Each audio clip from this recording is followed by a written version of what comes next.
Hello and welcome back to the Fantasy Playmakers. What's up, guys? In yesterday's video, I went through rounds 1 through 4 of fantasy football ADP, and I pinpointed one player in each round that I thought was going to be a bust. So I thought those players were overvalued. They were just being drafted a little bit too early and were going to be disappointing for their fantasy football owners. And I'm going to continue that same style of video today, but I'm going to be talking about rounds 5 through 8. So locating the biggest bust in each round. If you guys watch this video and you enjoy the content, please just leave a like and subscribe to the channel. Then also let me know your thoughts down below in the comment section.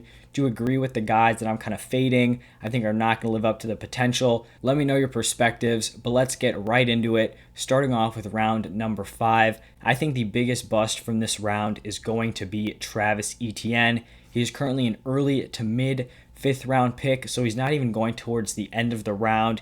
He's being drafted as the RB21, and he's basically going in this range where you still have some pretty solid workhorse running backs.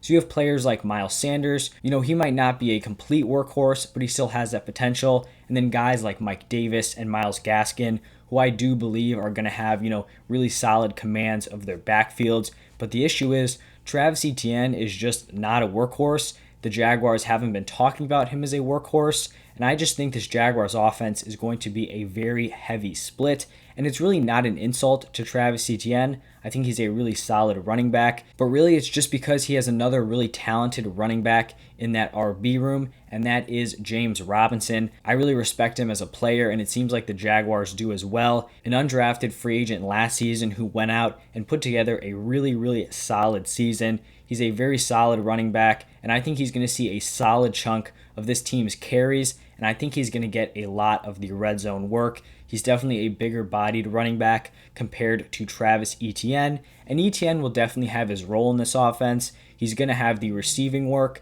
and he's also going to get a decent amount of carries, and I do think he's probably going to score more points than James Robinson, but I just don't think he's going to have enough upside on this offense, and he's definitely not going to have enough volume.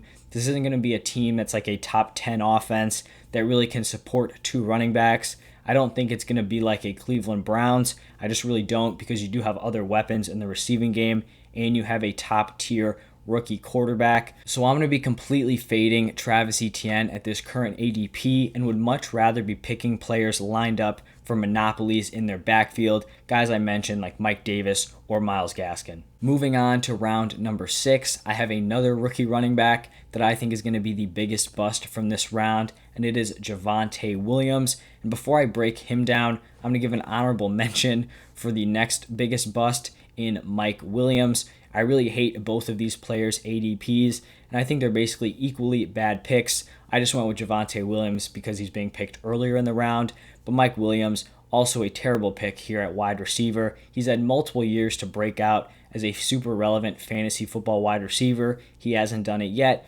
Why is he going to do it this year? He got to play with Justin Herbert last season, still wasn't able to make a huge impact. So in my opinion, you should also be fading Mike Williams. But to lock in on Javonte Williams, he's being picked right next to running backs Myles Gaskin and Kareem Hunt. And I'm just not seeing the value here with Javonte Williams.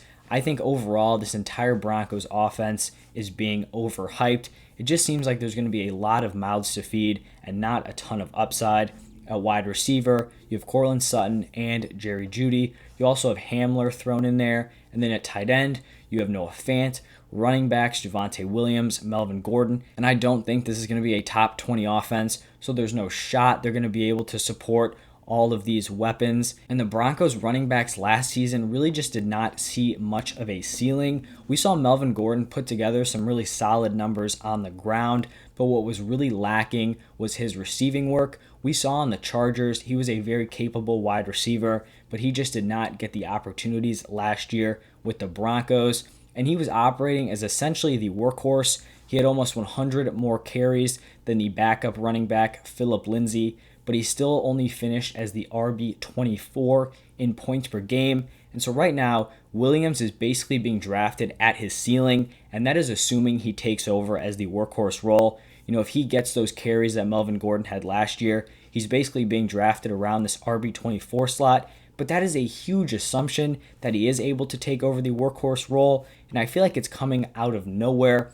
Melvin Gordon is not gone. He did not disappear. He still has one more year left on his deal with the Broncos, and he was not a bad running back last season. He was very solid, and I don't think they're going to try to replace him right away. And also, everything we're hearing out of training camp is that Melvin Gordon is still clearly the running back one. And so if these two guys are in a committee or Melvin Gordon is leading, I really don't think either player is going to have a ton of value as a potential starter. So I really think Javonte Williams has the potential to be one of the biggest busts in the draft. In round number 7, my biggest bust is Michael Gallup. He's being drafted as the wide receiver 35, and I'll admit that Michael Gallup's talent I think is much higher than his fantasy value. I think he is a better real life wide receiver than he is a fantasy wide receiver, but obviously this is fantasy, so that's what we've got to focus on.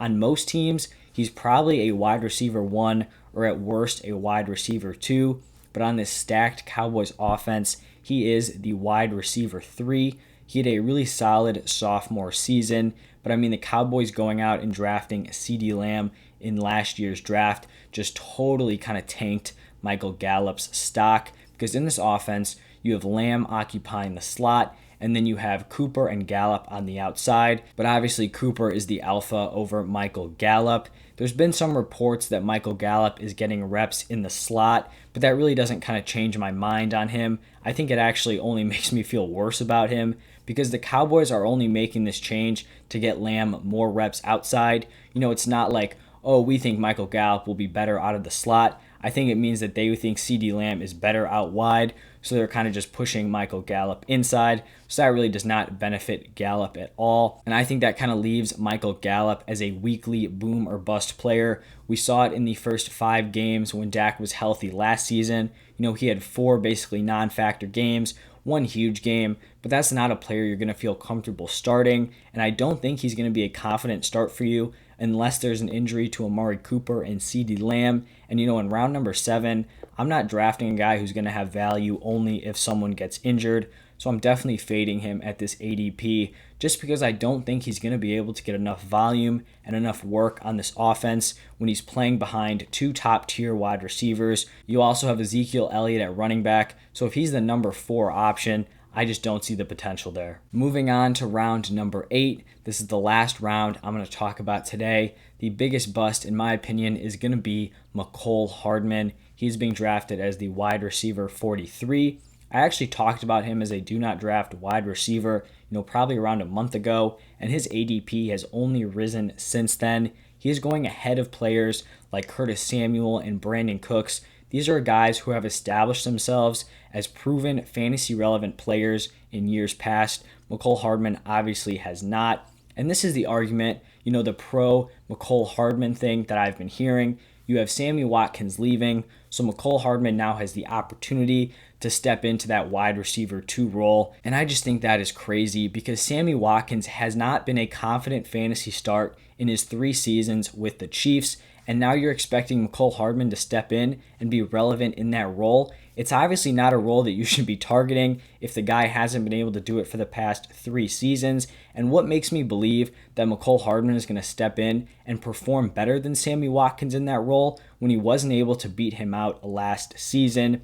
Also, you still have Demarcus Robinson there, who is going 110 picks after Mecole Hardman, despite the 2 basically having identical numbers last season. Demarcus Robinson only had 94 less receiving yards and 1 less receiving touchdown. So I don't understand why Mecole Hardman has basically been chosen as the guy who's going to be pushed. Oh, he has this crazy upside now with the Chiefs. I just do not see it. You have Tyreek Hill and Travis Kelce. Those are Patrick Mahomes' top targets. They're just going to get so much work, so much touchdown upside. There's honestly just not a ton of room for the other players. He may go out there and give you 3 games with some big stats, but I don't think you're ever going to feel comfortable starting him on a week-to-week basis. And in round number 8, that is not the type of player I'm going to target. So I'm totally fading him at his ADP. All right, so those were the biggest busts from rounds 5 through 8. If you guys enjoyed this video, please leave a like and subscribe to the channel. Let me know your thoughts down below in the comment section.